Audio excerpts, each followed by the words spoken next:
कार्यक्रम में शामिल हो रहे हैं हमारे साथ एम के इन्वेस्टमेंट मैनेजर्स के chief investment officer Manish Sonthalia साहब। और सोंथालिया साहब बड़ी गहरी पकड़ रखते हैं बाजार पर, सेक्टर्स पर, स्टॉक्स पर और देश की राजनीति और राजनीति के पड़ने वाले बाजार पर असर पर भी। बहुत बहुत स्वागत है सर आपका, धन्यवाद समय देने के लिए। मनीष जी, सबसे पहले सवाल ये है कि भाई सरकार तो बन गई, सब कुछ ठीक है, व्हाट नेक्स्ट? अब बाजार के लिए आगे क्या है ट्रिगर्स? देखिए, आगे तो अब बजट ही है जो फर्स्ट वीक ऑफ जुलाई में आएगा। और निगाहें वही रहेंगी कि आपकी फिस्कल स्लिपेजेस बढ़नी नहीं चाहिए। और चूंकि पॉपुलिज्म पर थोड़ा फोकस डेफिनेटली रहेगा, क्योंकि नंबर ऑफ सीट्स कम आए हैं और अनएम्प्लॉयमेंट, इन्फ्लेशन और टैक्सेस, यहाँ पर ज्यादा फोकस रहेगा।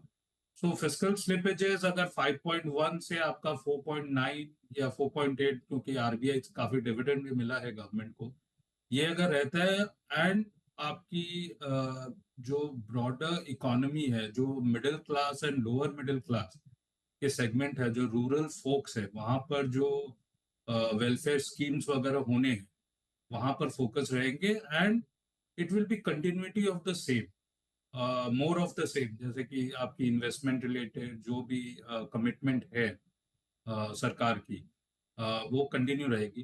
तो गवर्नमेंट की बैलेंस शीट तो एक ही है। तो आपकी खर्चे, विच इज बेसिकली कंजम्पशन और इन्वेस्टमेंट को बैलेंस करना है, और at the same time fiscal slippage नहीं बढ़ना है। और ये सब कुछ की क्लैरिटी हमें बजट में डेफिनेटली देखने को मिलेगी। मार्केट का फ्यूचर डायरेक्शन इन चीजों पर ही डिपेंड करेगा। ठीक बात है। तो बजट अब आगे सबसे बड़ा ट्रिगर है जो जल्दी आने की तैयारी में, जुलाई के पहले हाफ में आना चाहिए। अब 5 से 15 जुलाई के बीच में कभी भी आपको शायद देखने को मिल सकता है। जल्दी तिथि का ऐलान होगा कि कब बजट आने वाला है।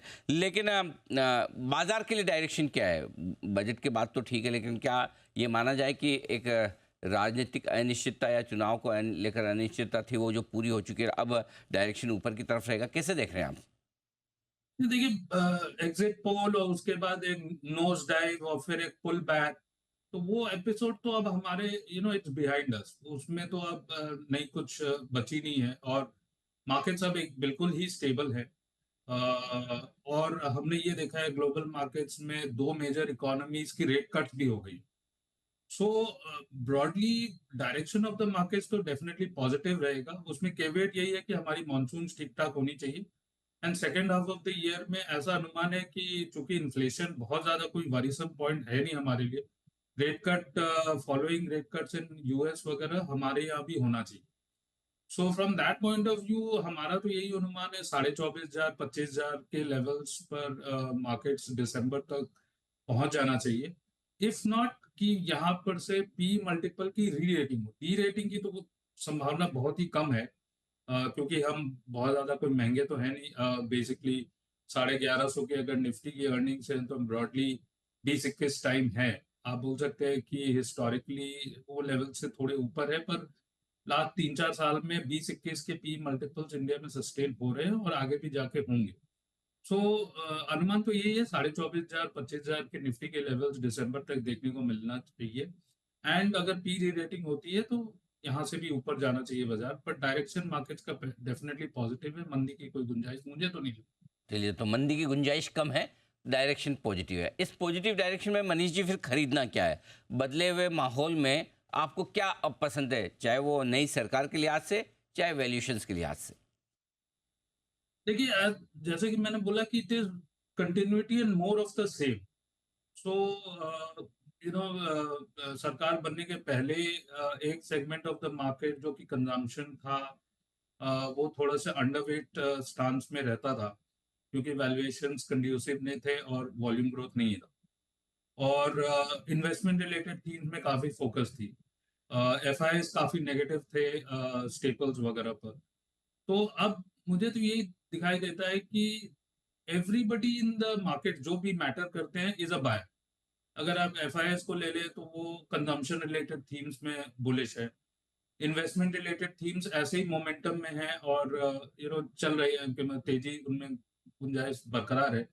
और चूंकि न्यू सरकार बन गई है, mid cap and small cap में रिटेल सेगमेंट का फोकस है। तो देखा जाए तो पूरे ब्रॉड मार्केट में एक रैली है, जहां भी जिनको जो समझ में आता है वो ले रहे हैं। बट मुझे तो यही लगता है कि all segments are bullish, but उसमें पिक एंड चूज है। सिर्फ एक segment, capital goods industrials, long term outlook बिल्कुल सही है, बट वैल्यूएशन सही नहीं। क्योंकि क्या है कि बहुत आगे तक डिस्काउंटिंग चल रही है। तो इंडस्ट्रियल सेगमेंट में एक टाइम करेक्शन जाएगा, और मेरे हिसाब से यही रोटेशन आपके कंजम्पशन रिलेटेड थीम्स में जाएंगे। पर यहाँ पर भी आप ये देखिए कि स्टेपल्स वगैरह में वैल्यूएशन की बहुत ज्यादा कोई गुंजाइश है नहीं। अगर आप 10% मतलब अर्निंग ग्रोथ या 12% या 15% अर्निंग ग्रोथ पकड़ते हैं तो वैल्यूएशन अभी भी बहुत ज्यादा सस्ते हैं। बट डेफिनेटली ये गवर्नमेंट का वेलफेयर स्कीम वगैरह में इम्पेटस मिलेगा। सो पिक एंड चूज है stock selection. All segments of the market are bullish, but industrial segment में थोड़ा वैल्यूएशन डिस्कम्फर्ट जरूर है। एंड ये एक पोजीशन जो है वो थोड़े टाइम करेक्शन तक जा सकती है।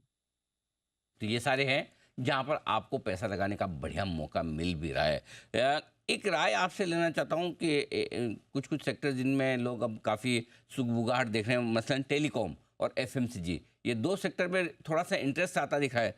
क्या सेक्टोरल चर्निंग है या वाकई में कुछ तस्वीर बदल रही है और बढ़िया मौका बन सकता है? देखिए, एक्सपेक्टेशन है कि नई सरकार की जो पॉलिसी डायरेक्शन होगी वो रूरल सेक्टर पर फोकस रहेगी। और यहाँ पर जो फील गुड फैक्टर है, क्योंकि स्टेट इलेक्शंस भी आ रहे हैं, तो वो feel good factor lower middle class, rural middle class segment को फील होने चाहिए। बट मुझे ये नहीं समझ में आता कि बेसिकली एफएमसीजी सेगमेंट में आप टूथपेस्ट ले लीजिए, तेल ले लीजिए, साबुन ले लीजिए, ये सब फेयरली पेनिट्रेटेड सेगमेंट्स है। सडनली इनमें वॉल्यूम ग्रोथ बहुत ज्यादा कुछ आ जाए ऐसा मुझे तो नहीं लगता। एंड वैल्यूएशन एक्सपेंशन डेफिनेटली हो सकता है क्योंकि फ्लो ऑफ मनी उस डायरेक्शन में जाएगी। But it won't be back by, अगर आप पीजी 1.5, 2.5, 3 टाइम्स अगर लेते हैं तो पैसे बनाने की गुंजाइश बहुत कम। ऑन दी अदर हैंड, अगर आप फील गुड फैक्टर और कंज्यूमर के हाथ में कुछ पैसे देते हैं तो डिस्क्रेशनरी में डेफिनेटली एक अपटिक आपको देखने को मिलेगी, क्योंकि वहां पर एक अर्निंग सरप्राइज आपको मिलेगा। और ये जस्टिफाइड रहेगा in terms of price appreciation. In terms of telecom, again expectation यही है कि टैरिफ इंक्रीज होंगी, क्योंकि बहुत ही सस्ते हैं इंडिया में टैरिफ के रेट्स। और इट्स हाई टाइम कि टैरिफ बढ़ना चाहिए। अगर टैरिफ बढ़ता है, एवरीथिंग डिपेंड्स टेलीकॉम में कि टैरिफ कितना बढ़ेगा और कब बढ़ेगा, and whether the three players fall in line with each other. कि एक ने बढ़ा दिया टैरिफ और दूसरे ने नहीं बढ़ाया, ऐसा लगता तो नहीं है। तो एक कंसर्टेड अगर टैरिफ इंक्रीज होती है तो थोड़ी सी वैल्यूएशन में जगह डेफिनेटली है। जैसे कि लार्जेस्ट और जो सेकंड लार्जेस्ट टेलीकॉम कंपनी है उसमें आरपूज में बहुत फर्क है। तो वो थोड़ा ब्रिज हो सकता है। 10-15% का जो गैप है वो अगर ऊपर की तरफ जाए और वो आपके एबिटा और पैट के नंबर्स में दिखेंगे तो डेफिनेटली थोड़ी सी वैल्यूएशन में गुंजाइश टेलीकॉम में है। एंड वोडाफोन का क्या रेजोल्यूशन होता है वो तो policy initiatives, moratorium, supreme court ruling and all of that, उस पर बहुत कुछ डिपेंड करता है। उसमें तो बहुत कुछ होना पड़ेगा तेजी बनने के लिए। But everything depends on tariff increase. Perfect. एक आखिरी सवाल मनीष जी, सरकारी कंपनियों के शेयरों पर कई लोगों को मन में विचार था कि नई सरकार आने के बाद क्या इन शेयरों में रफ्तार बनी रहेगी, कम होगी, ज़्यादा होगी, रखें, बेच दें, क्या व्यू है आपका? मैं मंदी में नहीं हूँ अनिल जी। सरकारी कंपनियों में मुझे तो ये लगता है गवर्नमेंट का अब बहुत स्ट्रॉन्ग फोकस है प्रॉफिटेबिलिटी पर, कॉर्पोरेट गवर्नेंस वगैरह पर। और जिस हिसाब से टारगेट्स वगैरह 100 डे प्रोग्राम, 200 डे प्रोग्राम वगैरह दिया जा रहा है, और जिस हिसाब से वैल्यूएशंस है, मुझे तो नहीं लगता कि, और डिविडेंड यील्ड्स है, मुझे तो नहीं लगता कि ये सेक्टर किस तरह बहुत ज्यादा करेक्शन में जा सकते हैं। क्योंकि कोई कंपनी में अगर प्रॉफिट ग्रोथ है, वैल्यूएशन प्राइवेट सेक्टर से बहुत स्टीप डिस्काउंट में, और डिविडेंड यील्ड प्राइवेट सेक्टर की सिमिलर कंपनीज में बहुत ज्यादा प्रीमियम में है, तो मतलब अगर फंडामेंटल इन्वेस्टिंग में कोई बिलीफ बच जाती है तो मतलब मुझे तो लगता है कि पीएसयू सेक्टर्स में डेफिनेट बहुत वैल्यू है और आगे जाके इसमें पैसे बनेंगे। चलिए बहुत बढ़िया।